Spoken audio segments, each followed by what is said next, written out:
I found out on a Wednesday. And for the first 20 minutes after I found out, I didn't move. Not because I was in shock. Not because I couldn't process what I was seeing. I didn't move because I was sitting on her couch in her apartment, and she was in the other room. And I had to decide right then what kind of person I was going to be about this. She had handed me her laptop. "Can you look up the restaurant?" she said. Then she walked into the bathroom, and the browser was already open. Facebook Messenger, a conversation on the screen, and the name at the top wasn't mine. I read the whole thing. I kept scrolling. It wasn't one name, it was three. 3 separate conversations. 3 different people. 3 different versions of her that I had never met. Texts that were sent on nights she told me she was tired.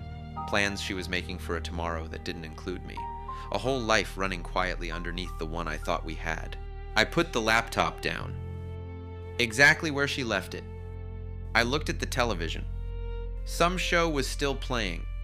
I couldn't tell you what it was. When she came back into the room, she sat next to me and put her feet up on the coffee table. "Find anything good?" she asked. "Yeah," I said. "Looks great." She leaned her head on my shoulder. That was the first problem, not the messages. The fact that I said nothing and meant it. That night, I drove home and sat in my car in the parking lot for a while before going inside. I ran through it the way you run through anything you can't fully believe, looking for the part where you misread something, where it wasn't as bad as it looked, where there's a version of this that makes sense and doesn't require you to throw everything out. I didn't find that version. If this feels familiar, you can subscribe, and some things don't make sense until you see them clearly. I went inside. I made coffee. I didn't drink. I sat at the kitchen table and thought about my birthday dinner. We had planned it 2 weeks earlier. A nice place, just the 2 of us. She had picked it out herself, sent me the menu link with a little message attached. She had seemed genuinely happy about it. Or at least, and this is the thing that kept bothering me, she had performed happiness well enough that I couldn't tell the difference. By 3 a.m, I had made up my mind. I wasn't going to yell. I wasn't going to call her. I wasn't going to send a long message listing everything I knew and demanding an explanation. I was going to go to that dinner. I was going to sit across from her. And I was going to let a birthday card do the one thing I couldn't do out loud. Nothing about that dinner was going to be free. The next morning, I went to a card store on my lunch break. I walked every aisle slowly, reading fronts of cards, putting them back. I wasn't looking for something funny. I wasn't looking for something mean. I was looking for something true. I found it near the back of the store. A cartoon weight coming down hard. The front read, "This card will feel heavy." I stood there for a moment. Then I put it in the basket. Back at my desk, I opened the card flat on the table. I thought about what I wanted to say. Not what I wanted to scream, what I wanted to say. There's a difference. Screaming wants to be heard in the moment. Saying something wants to stay. I wrote clearly. I wrote everything I knew. The names, the texts, the dates, the drinks she had already scheduled for the day after my birthday with someone whose name I now recognized from the messages. I wrote it all out in the inside of that card, and then I taped her apartment key to the center of the page. I sealed the envelope. I wrote her name on the front. I put it in the inside pocket of my jacket, and I went back to work. That's when it hit me what I was actually doing. I wasn't just ending a relationship. I was closing a version of myself that had been too willing to believe the surface of things. The version of me that handed her laptop back without asking questions. The version that said "looks great" while sitting next to someone who had been lying for months. I was done being that person. The card was for her, but the decision was for me. The afternoon moved slowly. I checked my phone more than I should have. Around 3, she texted me asking what time I wanted to meet. I told her 7. She sent back a heart. I put the phone face down and stared at my screen. I thought about the first time we went to dinner together. Not a nice restaurant, just a diner. A Tuesday night, nothing planned. She had ordered something she didn't like and refused to admit it. Eating around the parts she hated and talking the whole time like everything was fine. I had noticed and didn't say anything. I thought it was charming then. That habit of hers performing fine when something wasn't. I should have paid more attention to what that actually meant. I got to the restaurant at 6:45. I sat down, ordered water, and touched the inside pocket of my jacket once, just to make sure the card was still there. It was. I straightened my fork. I looked at the door. She walked in at 7:08. She was smiling. She had done her hair. She looked the way someone looks when they're genuinely glad to be somewhere, and that was the part that was hardest to watch. Not because it felt fake. Because it didn't. She came around to my side of the table and hugged me from behind. "Happy birthday," she said into my shoulder. "Thanks," I said. She sat across from me. She asked about my day. I gave her real answers, not short ones, not closed ones. I asked about hers. She talked about a meeting that had frustrated her and a coworker who wouldn't stop microwaving fish in the break room. I laughed at the right moment. She laughed too. The appetizers came, and we shared them. She reached across the table and stole a piece of something off my plate, and I let her. It felt completely normal. That was the strangest part.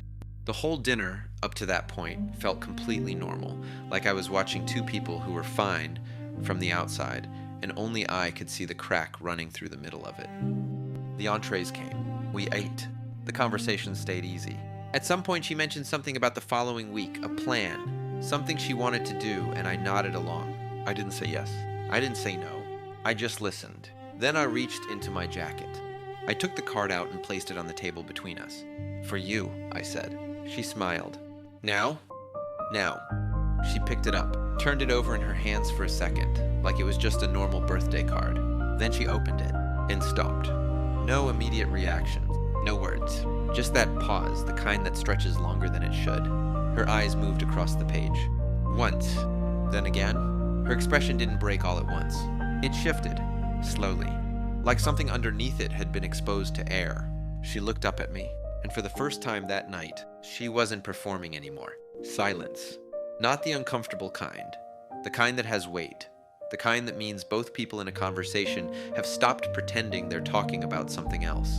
I set the glass down. "I don't want to say anything to you," I told her. "In fact, I don't think I ever want to talk to you again." She stared at me. "Do you understand why?" I asked. A long pause. Then, "I don't understand anything." I almost said something else. I almost laid it all out, every name, every date, everything I had read on that open laptop screen while she was in the other room.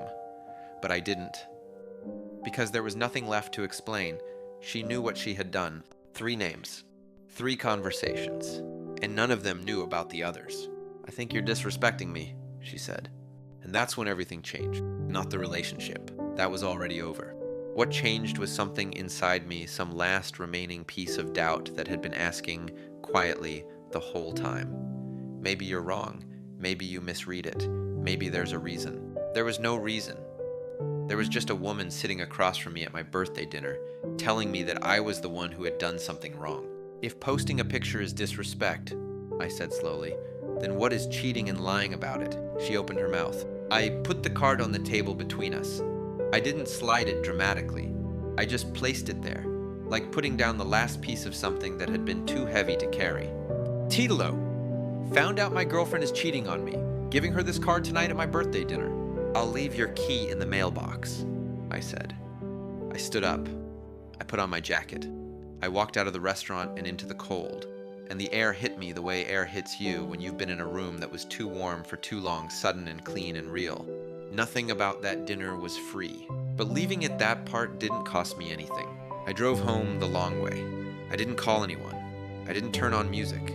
I just let the road be quiet for a while and sat with the shape of what had just ended. Not her, exactly. The version of her I had loved. The one who made bad coffee and laughed too loud and held my arm in public like she meant it. That version was real to me, even if the rest of it wasn't. I didn't need anything else to explain it. I had already seen enough. More than enough. I had been the only one looking the other way. Not because she was clever, but because I had decided, somewhere early on, to trust the surface.